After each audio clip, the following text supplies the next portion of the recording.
Hey all, I'm back with another class guide video, and this time it's Bastard Sword. So first of all, let's begin with the armor type. This class can use all armor types depending on your playstyle. So if you want to go like a fully damage class, like a dual blade type, you can use your light armor. Or if you want to have a bit of survivability and having a bit of damage, you can go for medium armor. But if you've seen my other videos, you know that I always play tank classes. And not just in this game, but all other games that I've played, like similar games, MMORPGs, I always play tank. So as you can see, I have like over 7,000 matches with longsword and shield, and almost like 2,000 matches with short sword and shield. So tank is like my main play style. And when I saw this class got introduced and I saw that it can use all armor types, I was like, this is my class now. So this is why I'm playing this class as a tank, like a kind of a berserk type class. So now let's talk about the armor type you're gonna use for this class. If you want to just go like my build, you're gonna need to use your heavy armor. And since the seasonal seal is active right now, it doesn't matter which heavy armor like set you're gonna use for normal sieges. If you're gonna go for a ranked, I suggest that you use your best armor type, because the seasonal seal is not active there, and all your like extra bonuses, set effects are going to be active there. So you're going to need to use your best armor for your rank. But for normal sieges and like deathmatch, everything else, since the seasonal seal is active right now, I'm using the normal old blue schematic set, which I have like actually good stats on them. But since all of these are inactive and the set bonuses are inactive, it doesn't matter. But as soon as the epic season starts, since they will activate your set bonuses, not the extra stats. Like if you have 20 leadership on your set, it's not going to be active then. But your set bonuses, like 2 pieces, 4 pieces, or as for the new sets that just got added to the game, it's going to be 5-piece set bonus. So this is literally the first time that the weapons are counting toward the set bonus. Which means not only you need to craft the armors, you need to craft the new weapon with the new schematics. So this way, when seasonal seal is removed and your set bonuses are activated, I would recommend to like craft one of these new sets, especially the one I'm showing right now, and use it during the whole epic season. So it doesn't matter even if you don't get like leadership or any good stats, since the seasonal seal for extra stats are locked, it doesn't matter. Like even if you get leadership, you're still not going to be able to use it, but your set effects are going to be activated. This is why I'm suggesting that during epic season you're going to need to use these new type of armor. And after epic season, when everything is unlocked, I would just say to use your best heavy armor you have. It doesn't matter for which set I'm going to be using like my longsword set, because it's the best armor I have. So I would just suggest, if you're gonna be a tank, use your best heavy armor you have toward the end of season and or your rank matches. So anyway, let's go to the next part, the attribute points. As you can see, I'm using most of my points on armor, and I'm gonna explain this whenever I go to the actual skills of Bastard Sword, why I'm using this build. So like I'm pretty sure it's like 90% of my points on armor. I might be having like a few points on toughness and strength, but it's like 90% on armor. Now finally, let's go to the skill section. I'm gonna explain each skill and what it does, and I'm then gonna show you which node I'm using for those skills. So the first skill is, if you press it once, you're gonna jump forward.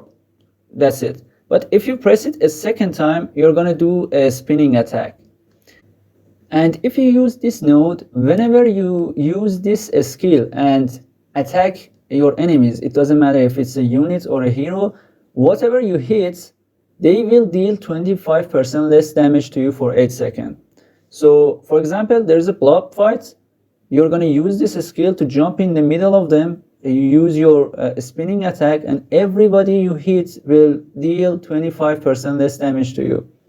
Also, this point down here, whenever you're using the same skill, you also gain like a shield. It's kind of like iron sight for short sword. So you're gonna get like a 200% boost on your defenses as a shield. The next skill, you're gonna need to use this whenever you are knocked down. So this skill will remove any dazed, knockdown, or stun effect from you. So keep this skill activated for necessary times because it has a longer cooldown comparing to the other skills. And if you use this node, you're gonna be healing yourself for like 1% of your max health for 6 seconds.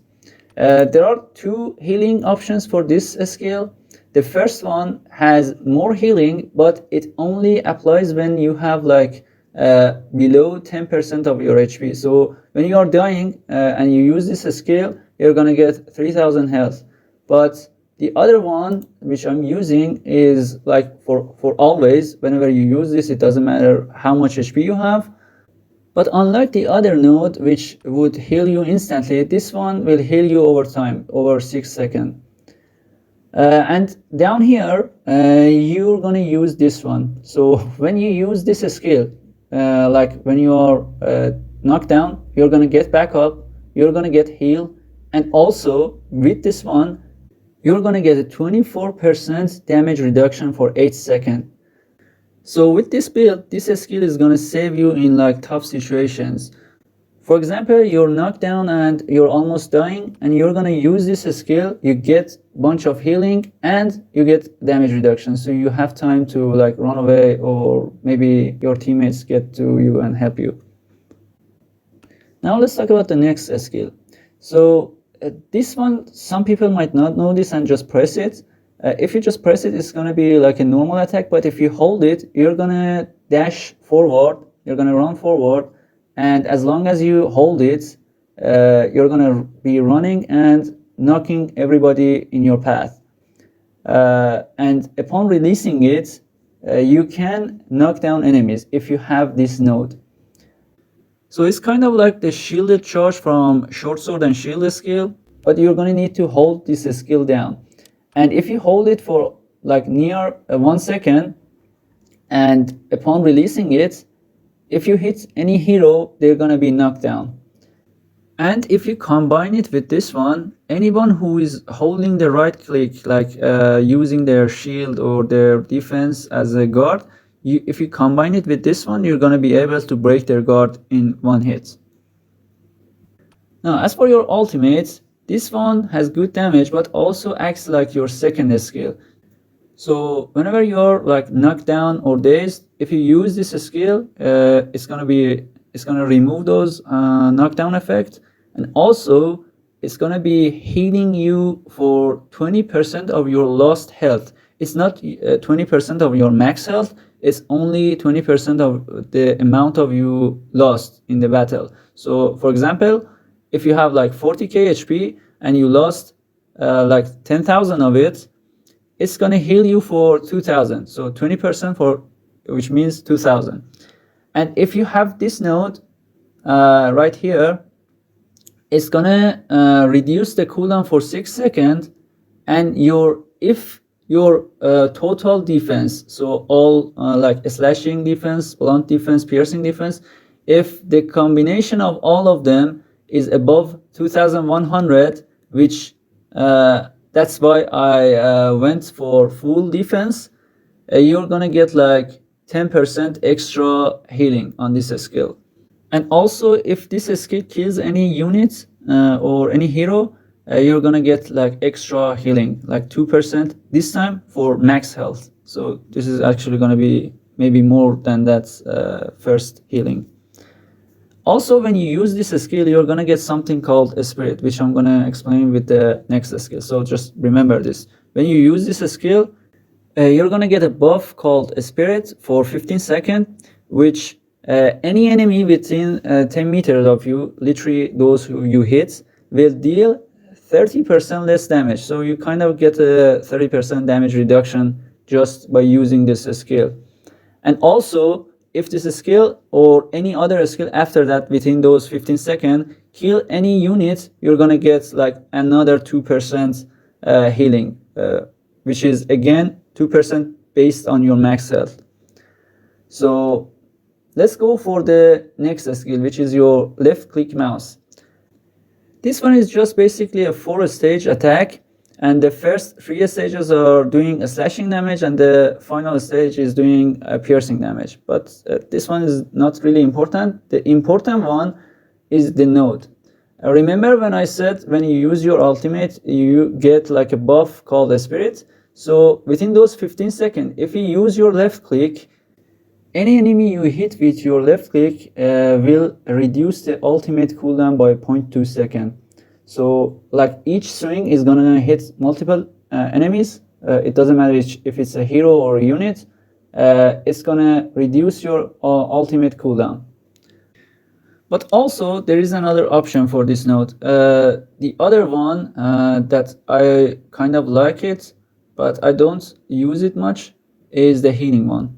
So if you use your left click 4 times in a row and you hit an enemy with the 4th skill, you're gonna get like 2400 healing. So between these two, it depends whatever you like. Both of them are good in my opinion. Last skill is your right click, which is both a heavy attack, and if you hold it, acts as a guard. But when you hold it, whenever you release right click, it's gonna move forward and attack the enemy, unless you use your you roll back or you move away. Otherwise you're gonna move a step into the enemies. So be careful when you release the right click on your guard. And as for its node, I'm using this one. So whenever I use it as a heavy attack, I'm releasing 1 wave of sword energy, which actually has helped me to kill some heroes when they are trying to run away. I use this because there's like an extra 1 meter of this wave. It hits them and it kills them if they are like low HP. And this one is exactly your ultimate, but you can use it on your mount, and it has a shared cooldown with your ultimate. So be careful when you use this on your mount. You're not going to be able to use your ultimate for the same cooldown.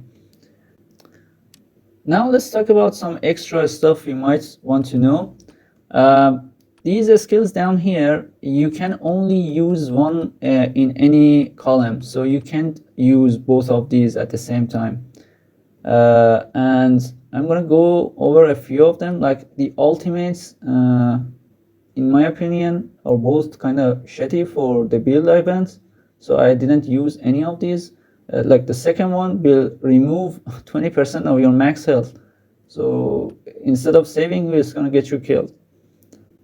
Or the other one that gives like extra damage is not good for me, because it deals extra damage to enemies that has higher defense than you, and our build is based on defense, so there might not be like a lot of people with higher defense than you, so it's pointless to use this one. Between the rest of them, in my opinion, only this one is kind of good and worth it to like swap with any of these. And if you want to swap it, I would suggest to swap it with this one, which whenever you use your right click to guard or to block something, you get 1 second of super armor. So it's kind of a bit for more survivability. And if you feel like you're kind of a squishy, you can swap it with this one. By the way, I forgot to add, the stats you want to look for on your crafted weapon is a slashing damage and a slashing armor penetration. Any extra stat like strength, agility, toughness is always good, but the main stats you want is a slashing damage and a slashing armor penetration. And last but not least, the rooms I'm using for this class are as followed. I'm gonna go through them quickly. You can pause the video if you want to look through them.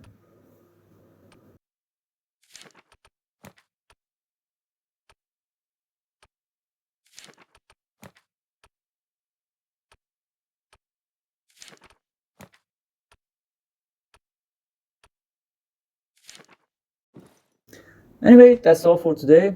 If you found this video helpful, please share it with your friends and subscribe to my channel. I'll see you next time.